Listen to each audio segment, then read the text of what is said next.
Hi, FrostyPixie here again, and today this will be my first upload on PokeMoshPit. Yay! So anyways, I have a battle for you with a friend of mine, Paiopa. So he leads off with his Miltank and decides to withdraw right away because I have lead Machamp out, and yeah, that it's just not going to hold up to a Machamp, obviously. So anyways, after that, he sends in Gengar, and he just decides to go for the sub right away.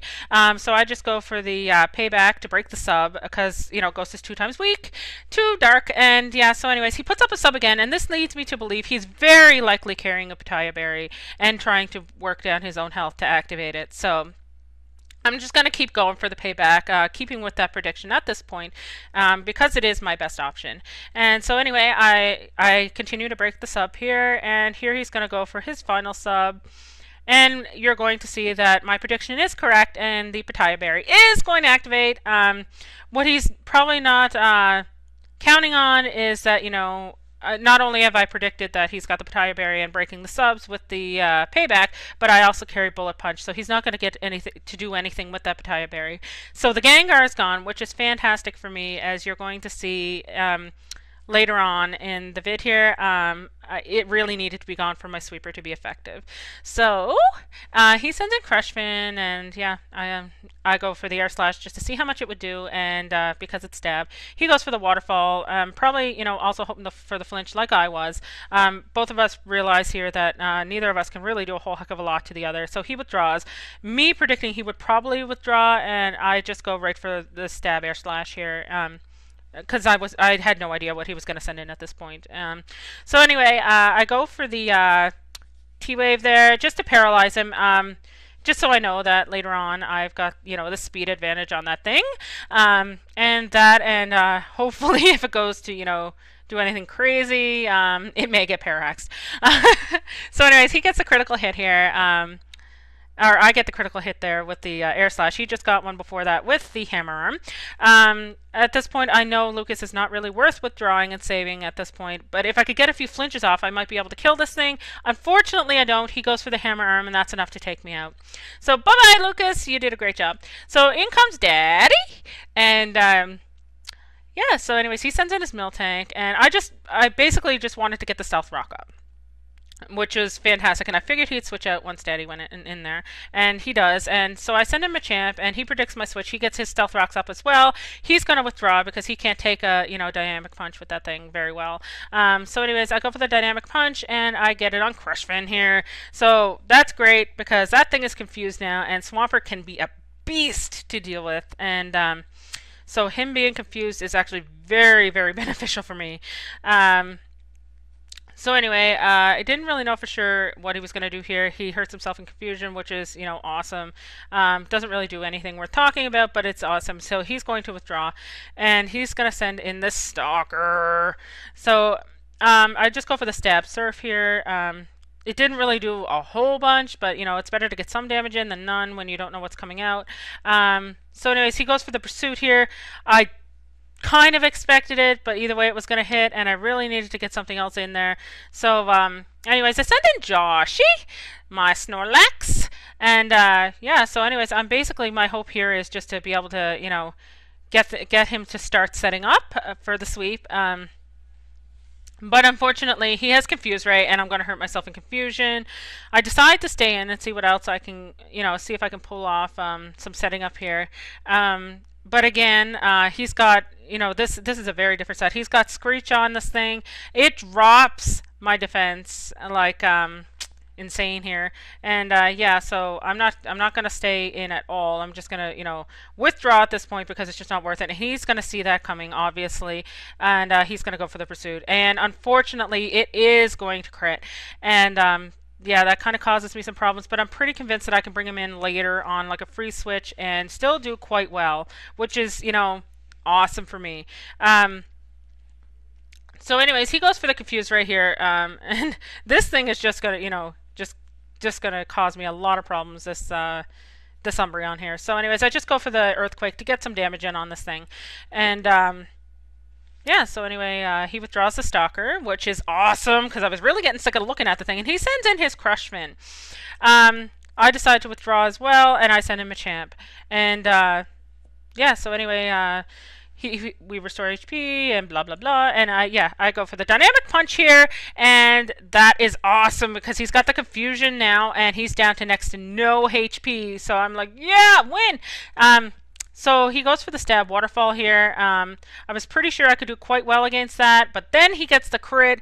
Oh, this match is full of hacks, and I was like, oh no, but you know, he did his job. He got rid of the Gengar for me, which was awesome, and that was what I really needed gone. I'm still convinced that I can pull this off. I go right in for the grass knot here. It's a critical hit. Doesn't matter. He's 4 times weak to grass, so that doesn't really matter at all. So he sets in that Umbreon again, and I just decide to, you know, go for the surf, and yeah. So anyways, I go for the surf, he goes for the pursuit, I stay in. I know the pursuit is coming at this point. It's going to be enough to take me out whether or not I withdraw. So anyways, yeah, there goes So Are You. Thanks, So Are You. You were great. So anyway, in comes Star, which is my Rachi. And yeah, so anyway, he sends in Warforged, which is obviously still Parahax. I decide to go for the U-turn. And I send in Joshi. So right now here I'm left with 56 HP, but the reason I sent in Joshi is because I know I'm faster, and it's a free switch at this point. For me really, because I can just get him in there, get him to sleep, get rid of the Parahax. Yeah, so anyways, he decides to put up a screen. Which I totally understand. He withdraws here, and he sends in Stalker, and at this point I'm kind of concerned because I'm like, oh, that thing's got Screech, and this really isn't going to go over very well for my setting up. But anyway, fortunately, he goes for the Wish here. He's down to next no HP. He has very little choice. So I go for the Body Slam. I do get the Parahax, which, you know, does make a difference, kind of, sort of. I know the Synchronize is, you know, it's gonna, you know, synchronize the Parahax, but I can actually rest that off later, so it's more beneficial to me to have him paralyzed now and be able to rest that off later than it is to not have him Parahax at all. So anyway, that worked out quite well for me. I was hoping it would Parahax him, and it did. So anyway, the wish comes true on his Warforged here. It doesn't do a whole heck of a lot. I mean, it does get him up over half his HP, but, you know, the thing is still paralyzed, and I can still take that no problem. So I go for the Fire Punch here. Fortunately, I get the burn. Like I said, this match is full of hacks, but it was a great match. Well played on both sides, so this is why I decided to upload this one.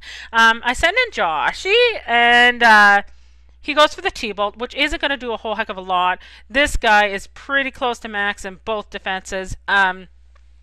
He is designed to take, you know, a number of good hits and survive them quite well. So he sends in Warforged, which is Parahax. I just go right for the Body Slam here. And really, at this point, I'm pretty happy. He's getting the screen up. I know I can stockpile up here a couple of times, and yeah, and then I'm going to go for the rest after that, just to get rid of the Parahax. So he withdraws his Warforged, and he sends in Stalker, and at this point I'm like, oh gosh, I gotta get rid of this thing. I gotta get rid of this thing. So he comes in on my stockpile too, and I know that, you know, from dealing with this thing through this entire game, it's pretty bulky, and I'm gonna have some issues getting rid of this thing. He goes for the Confuse Ray. I could see why he did that. I've got a couple of stockpiles up, and the confusion is, you know, probably beneficial to him at this point, and if I do manage to hurt myself, that is. So anyway, he uses Wish, trying to get some health back here, and I predict this, and I just go right for the Body Slam, and it's not going to do a whole heck of a lot. And at this point, I've realized, okay, I don't have the time to go for the third stockpile, because if I do, that's just not going to do enough to this thing. So anyways, I'm going to go right in here, and I get Parahaxed, first of all, and but you know, the Witch doesn't come on the Umbreon, which I'm very, very happy about, because that thing was a real pain. With the stockpiles, the Hammer Arm is going to do an amount of damage, but nowhere near the damage it would have done. So I'm quite pleased with that at this point. I'm not as concerned here. I've got the two stockpiles up, and I decide to go right for the Belly Drum rather than mess around with resting first. I go right for the Belly Drum, and this is just the most effective way for me to get this dealt with. Us being both Parahax, just get the Belly Drum off. I'm left with 169 HP after leftovers. I go right for the rest, because I know the Hammer Arm, provided he doesn't crit, I'm fine with a couple of those until I wake up. So anyway, he goes for the hammer arm. His speed's gonna continue to fall every time he does that, which is fantastic for me because it's just better to have that thing slower than faster, even though it is paralyzed. Because you never know when I'm going to be paralyzed as well, and you just never know, because you just never know. Anyway, his stalker comes in and is still paralyzed, which is awesome. He can't move there. That's fantastic. That just makes things a heck of a lot easier. So anyways, my Lax is set up now to do his job, and he goes in for the body slam, which is why I needed the Gengar gone, because the only attacking move on this guy is body slam. But with the 2 stockpiles and the belly drum up, his defense is amazing, his attack is amazing. So anyway, it's pretty much all I need to sweep with once a ghost is gone. So yeah, I'd like to say thanks to the Flaming Spade for the set. He's pretty awesome, and yeah. I go for the body slam here, and I'm having a great time with this set. Give it a try, guys. It's pretty awesome. So yeah, that's the end of that poke, and he sends in Nessa, which I will be glad to get rid of because this thing kind of concerned me from the start. He goes for the Ice Punch, which is going to do nothing. I go for the Body Slam here, and that is just going to one-hit KO him, which is fantastic. I have never been so glad to see a poke gone. That thing kind of concerns me. I always have problems with Miltank, doesn't matter what tier. So anyways, he sends in his Dragonite, which is already burned. No concern about this. I know unless the Draco Meteor crits, it's not going to do near enough, and that was a great game. Welcome to PokeMoshPit again, guys. I heart yous all, and take care. Come visit my channel. Bye bye.